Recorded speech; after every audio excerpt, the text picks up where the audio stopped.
这条不是壁虎吗？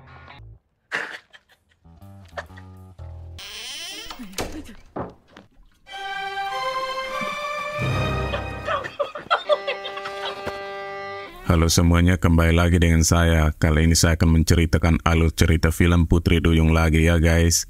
Karena dari kalian yang minta untuk menceritakan filmnya, jadi tanpa lama-lama mari kita siapkan diri dengan sebatang serutu dan langsung masuk ke cerita filmnya. Oh iya, lupa lagi, film ini berjudul The Mermaid yang dirilis pada tahun 2016.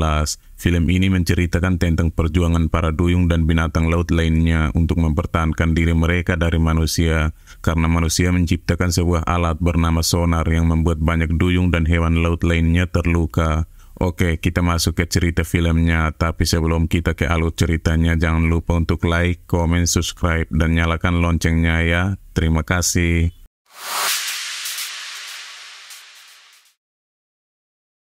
Di awal film kita diperlihatkan pemeran utama dari film ini, yaitu seorang lelaki bernama Liu Xuan.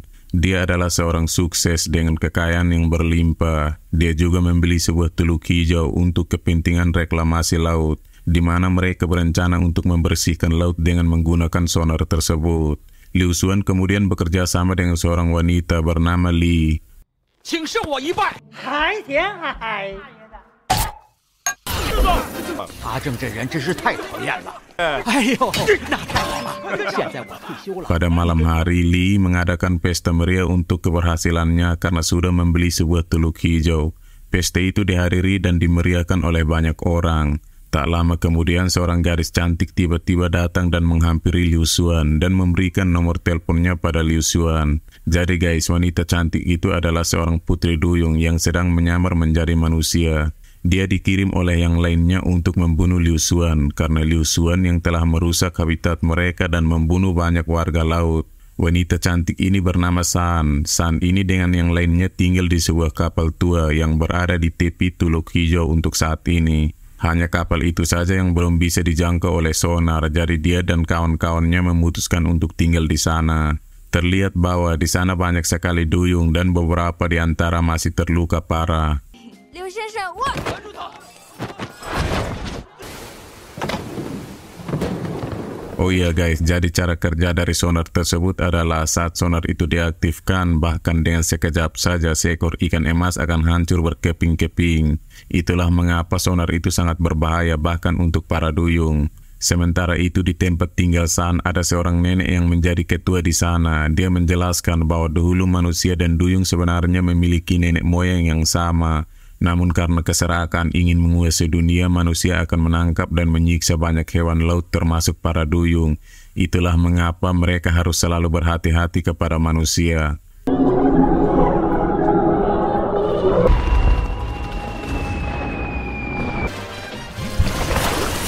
Kemudian para duyung pun berkumpul untuk menunggu telepon dari Liu Xuan. Dan benar guys, telepon berdering yang artinya Liu Xuan menelpon. Liu Xuan berkata bahwa dia akan menjemput San dalam waktu 10 menit.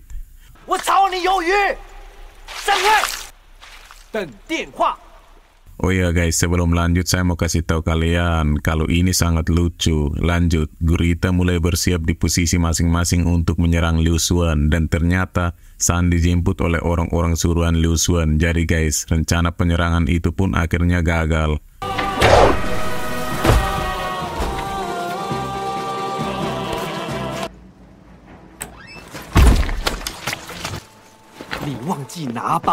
San lalu dibawa ke kantor Liu Xuan dengan senjata yang lengkap. Di sini San masuk ke dalam ruangan Liu Xuan. Di sini paling lucu karena semua serangan yang San lakukan selalu gagal dan malah mengenai dirinya sendiri. Mulai dari menggunakan bulu babi, kemudian pisau, sampai bahkan dia juga terkena pukulan dari Liu Xuan dan pingsan di hadapan Liu Xuan.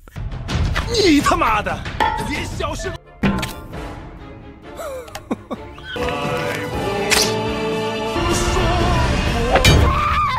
Setelah San terbangun, Liu Xuan langsung mengusir San sambil melemparkan uang kepadanya. Karena sebelumnya Liu Xuan sebenarnya tidak serius untuk menelpon San. Dia melakukan semua ini hanya untuk alasan agar Li cemburu. Namun di sini San menolak semua uang tersebut karena dia tidak membutuhkan uang itu.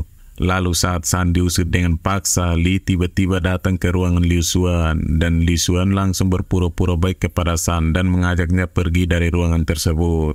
Setelah itu San pun mengajak Liu Xuan untuk makan bersama di warung ayam panggang favoritnya yang terletak di sebuah wahana bermain. Meskipun awalnya Liu Xuan menolak, namun San tetap memaksanya untuk makan. Tak diduga setelah mencoba ayam tersebut, Liu Xuan malah ketagihan. Keduanya pun menghabiskan banyak ekor ayam panggang. Setelah makan, Liu Xuan kembali untuk kasih uang sebesar 1 juta yuan untuk San, namun San lagi-lagi menolak uang tersebut. San malah mengajak Liu Xuan untuk bermain beberapa wahana permainan lagi. Di sini paling lucu ketika kedua sedang bermain bersama, keduanya pun terlihat sangat bahagia. Tapi lucunya yang ini guys, ini cuplikannya.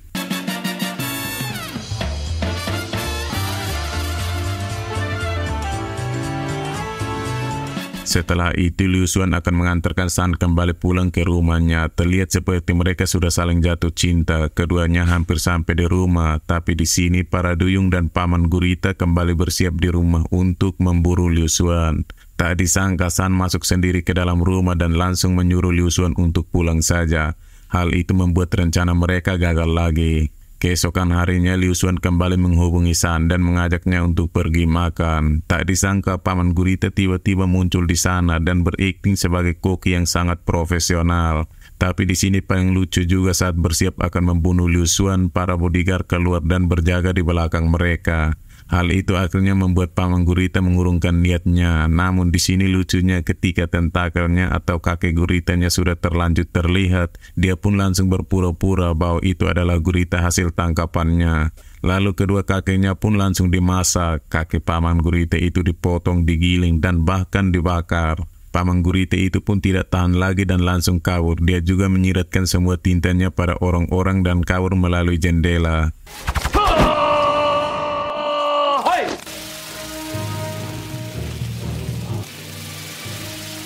Setelah semua orang pergi, Liu Xuan mengutarakan niatnya untuk menikah dengan San. Dia jatuh cinta pada kepribadian San yang tidak mengincar uangnya. Namun San malah menolak Liu Xuan begitu saja. Liu Xuan pun terus membujuk San agar dia mau menikah dengannya. Kemudian tiba-tiba Li datang dan bertemu dengan mereka. Di sini Li sepertinya cemburu dan menyimpan hati untuk Liu Xuan. San pun pergi dari tempat tersebut dan diikuti oleh Liu Xuan. Sesampainya di rumah, San mendapatkan omelan dari paman gurita dengan kakeknya yang sekarang terpotong sisa sedikit. Dia berkata bahwa San selalu membuat rencana mereka gagal. Di sini paman gurita pun curiga bahwa San telah jatuh cinta kepada Liu Xuan. Namun tiba-tiba Liu Xuan datang ke rumah itu. Dia pun melihat para duyung dan para gurita di rumah tersebut. San yang panik langsung memukul kepala Liu Xuan dan membuatnya pingsan. Saat Liu Xuan terbangun dan berada di markas duyung, paman gurita pun mulai menjelaskan bahwa sonar yang Liu Xuan pasang di Teluk Hijau membuat banyak duyung dan hewan laut mati begitu saja. Lalu Liu Xuan pun berjanji kepada mereka kalau dia akan menghentikan pengoperasian sonar tersebut asalkan dia dibebaskan. Paman gurita yang tidak percaya lantas melilit leher Liu Xuan sampai dia kesulitan bernapas. Tidak disangka lagi San malah memotong tentakel paman gurita dan menyuruh Liu Xuan untuk kabur dari sana. Karena hal itu San merasa sangat bersalah pada teman-temannya dan berniat untuk membunuh dirinya. Namun sang nenek langsung menghentikannya. Nenek itu berkata bahwa di dunia ini masih ada manusia yang baik. Keesokan harinya, Liu Xuan pun pergi ke perusahaan tempat sonar dikembangkan. Dia datang dan berniat untuk menguji coba sonar tersebut. Di sini para petugas pun memperingatinya untuk tidak melakukan hal itu.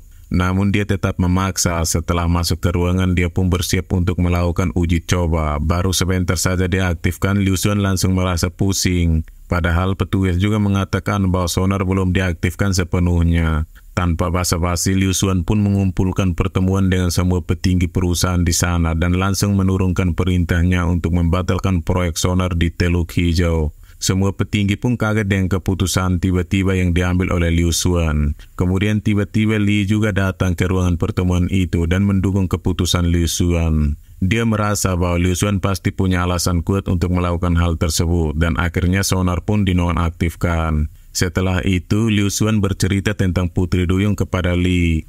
Dia menceritakan semua kejadian yang menimpanya termasuk tentang San. Tidak disangka informasi itu sangat menguntungkan untuk Lee, di mana dia ternyata memimpin sebuah lab yang meneliti langsung tentang Putri Duyung, dan informasi yang dia dapatkan dari Lee sangat bermanfaat untuknya. Tanpa basa-basi, Lee dan timnya langsung meluncur ke Teluk Hijau. Mereka datang dengan senjata. Terlihat bahwa mereka banyak sekali datang untuk menyerbu lokasi tempat tinggal dari para Duyung. Di waktu yang sama, Liu Xuan memerintahkan bawahannya untuk mengirimkan bantuan ke tempat tinggal San dan meminjam mobil untuk berangkat ke sana. Sementara itu, tim pun sampai di tempat tinggal San. Di sana terlihat sangat sepi dan sepertinya tidak ada penghuni. Li pun memerintahkan seorang penyelam untuk memeriksa ke dasar laut. Tidak disangka semua Duyung ternyata bersembunyi di dasar laut tersebut. Setelah mendapatkan info tentang Putri Duyung yang di bawah dasar laut, semuanya pun bersiap dan menembak ke arah dasar laut. Laut yang jernih pun berubah menjadi lautan merah penuh dengan darah. Beberapa dari mereka yang keluar pun langsung dipukuli sampai mati. Terlihat juga San yang dikejar, namun San terus berusaha untuk menghindari setiap tembakan. Lalu Paman Gurita pun datang dan menyelamatkan San dari kejaran mereka. Paman Gurita kemudian bersiap untuk mengirimkan San pergi dari tempat tersebut. Namun sayangnya dia tertangkap oleh jaring dan diserang dengan begitu banyak pedang di sana. San yang terluka sangat parah dan bahkan pun sekarat di sana. Setelah itu nenek Putri Duyung pun keluar dari persembunyian dan menyerang mereka semua dengan ekornya. Nenek ini membuat gelombang yang sangat besar untuk menelan menyerang semua manusia yang berada di sana. Setelah itu nenek pun memerintahkan kepada semua Duyung dan Paman Gurita untuk segera kabur ke Teluk Hijau karena sonarnya saat ini telah dinonaktifkan. Namun San lagi-lagi terkena jeratan di ekornya. Dia pun dikejar dengan kapal bahkan dengan helikopter dari atas. Helikopter itu menggunakan senjata rudal untuk menembakkan San yang menyebabkan ledakan di atas laut dan membuat San terpental keluar dari laut. Di sana San sudah benar-benar tidak sanggup lagi. Para tim pun mendekati tubuh San dan bersiap untuk menembakinya. Namun tiba-tiba Liu Xuan datang dengan tepat waktu dan langsung melindungi San. Li yang melihat hal itu semakin kesal. Dia pun mengambil senjata sendiri dan menembak Liu Xuan yang menggendong San. Liu Xuan terus berjalan meski dirinya terkena panah. Dia terus berjalan mendekati Teluk Hijau dan melepaskan San di sana. Oke guys, film diakhiri dengan diperlihatkan keadaan bertahun-tahun setelah peristiwa itu. Liu Xuan terlihat didatangi oleh seorang pemenang beasiswa yang dia adakan. Tak diduga Liu Xuan telah menyumbangkan separuh kekayaannya untuk menyelamatkan alam. Dan setelah itu San pun keluar dari dapur tersebut. Di sini Liu Xuan memperkenalkan San istrinya pada pemuda tersebut. Guys, tidak diduga selama ini mereka hidup dengan damai dan bahagia. Mereka bahkan menikmati keindahan bawah laut bersama-sama dan film pun bersambung atau selesai. Gimana guys, menurut kalian film ini lucu atau tidak? Oh ya, kalian yang sudah nonton filmnya pasti bilang lucu, tapi yang belum nonton bagaimana? Nah, yang belum nonton bisa langsung otw nonton sudah. Saya jamin kalian akan merasakan kelucuan di film ini. Oke guys, itu saja dari saya. Terima kasih untuk kalian yang sudah klik subscribe. Karena dengan kalian klik subscribe, saya lebih semangat untuk mengupdate film yang kalian minta untuk diceritakan. Itu saja ya guys, terima kasih untuk semuanya and see you next video.